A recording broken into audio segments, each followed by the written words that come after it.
زه یو پارټي دله نه سپورټ کوم، که مولان دي او که امیان دي، که لرې دي او که نږدې دي، اوښ ته چا ویل لوړه ښه ده که جوره، هغه وی د دواړو دې رنګ روپ شي. پارټیانې ماټیانې نه ټسوم.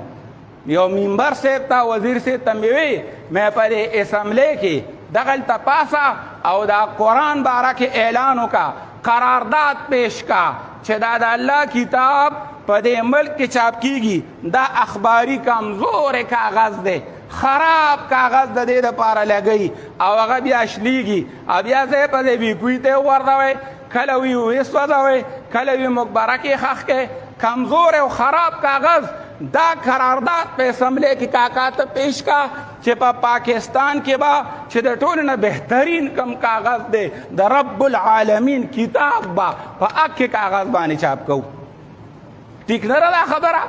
د دې نه لوی سشتې د 1000 روپو د 500 د نوټ موټ دا کاغذ ماغذ به وایم د زبردست کاغذ چې په دنیا کې نه وي، نو د رب العالمین کتاب دی په حق کاغذ باندې چاپ شي. دا هم د الله د کتاب عزت دی، د دې احترام پکار دی، دا د عزت کتاب دی، دا د عزت کتاب دی، کتاب عزیز. نو دې له عزت ورکړه، دا هم یو عزت دی.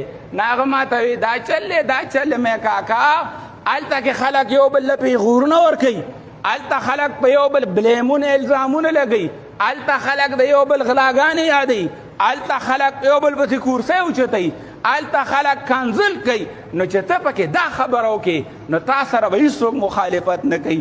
بریلیان هم مني، شیعګان هم مني، سنیان هم مني، پنجابیان هم مني، دې کې به څوک اختلاف وکړي. مې یو قرارداد پیش کا، 2 ځله مې ورته وویل، بیا په دویم ځل چې مې بیا ولید نو بیا مې ورته وویل خو زمونږ څوک مني که دا دی چاته کینو د روغې دپاره چې کاکا روغه ده ته یې وکړه د الله دپاره که نه.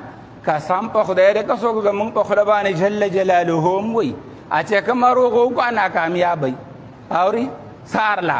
او چې هغه سړی راشي چې د غاړې تېرې چیلي پتونه چولي نو دا خلک څه وایي زمونږ خلک ایمان دی خو ایمان کم خوا لړه.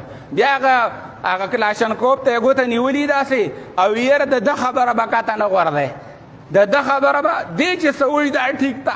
او د ده او زمونږ نیاګانې چې وې که نه هغې یو ځای لبې خړ پوسې دا زمونږ وینه ده، دا زمونږ پلانکۍ شی دی.